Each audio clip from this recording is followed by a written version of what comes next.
Hello everyone. JEE mains और advance का एक बहुत ही अच्छा टॉपिक होता है स्ट्रेट लाइन, जिस पे एक सवाल लिया गया है। यहाँ पे एक स्ट्रेट लाइन दे रखी है X plus Y is equal to 1, जो कि तेरे कोऑर्डिनेट एक्सेस को ए और बी पे कट कर रही है, राइट है ना। और अगर ये line X plus Y is equal to 1 है तो ये 1 होगा, ये भी 1 होगा। और इस ट्रायंगल के अंदर एक और राइट एंगल ट्रायंगल इंस्क्राइब किया जा रहा है, और जिसका एक पॉइंट एम है और एक पॉइंट एन है। या तो ये वाला पॉइंट उन्होंने एन दे रखा है और एक पॉइंट तुम्हारा एम दे रखा है। उन्होंने क्वेश्चन में बोल रखा है कि जो एन होगा वो ओ बी पे होगा और जो एन होगा वो तेरा ए बी पे होगा। तो और ये राइट एंगल ट्रायंगल है, क्लियर है, राइट एंगल ट्रायंगल। अब क्वेश्चन में ये भी बोल रखा है तो area of triangle A M N है, उसकी एरिया जो है 4/9 ऑफ the triangle O A B की एरिया के बराबर है। और हमें A N by N B का रेशियो हमें निकालना है। तो तू अगर ध्यान से देख, अगर तूने इस एंगल को अल्फा लिया तो ये वाली क्वांटिटी तेरी पाई बाई 4 माइनस अल्फा हो जाएगी, राइट। ये तेरा ऑलरेडी एंगल कितना है तेरा 90, ये तेरा कितना हो जाएगा पाई बाई 4 प्लस अल्फा होगा, राइट ना। ध्यान से देखने वाली बात है, राइट ना। ये तेरा ये अल्फा है तो ये तेरा 90 माइनस अल्फा है, right. 90 minus alpha pi by 4 मतलब ये एंगल तेरा पाई बाई 4 हो जाएगा, ये वाला।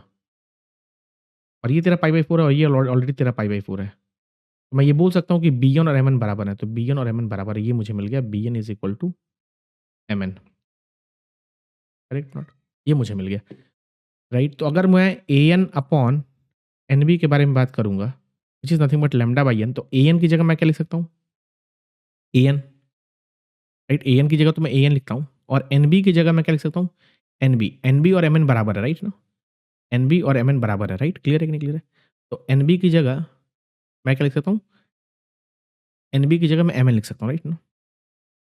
M N which is nothing but lambda by 1।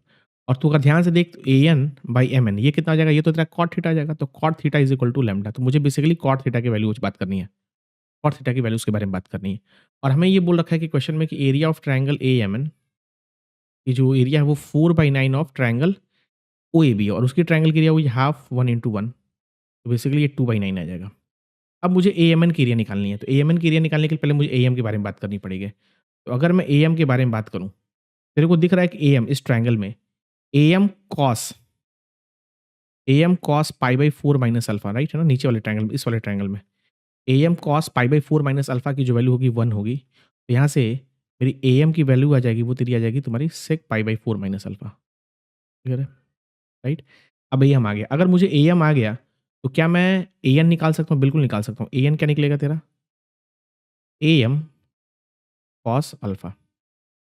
और तेरा तेरा एम एन कितना मिलेगा मेरी जान, एम एन वो बनेगा तेरा A M sine alpha, right है ना। तो अगर मैं area of triangle A M N के बारे में बात करूँ तो half base into height, right. M N कितना है, ए एम साइन अल्फा, और ए एन कितना है, ए एम कॉस अल्फा।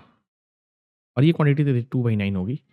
और जब तू उसको सॉल्व करने की कोशिश करेगा तो ए एम स्क्वायर कितना मिलेगा, ए एम स्क्वायर बनेगा तेरा sec square pi by 4 minus alpha into sine alpha cos alpha, and that is equal to 4/9, correct.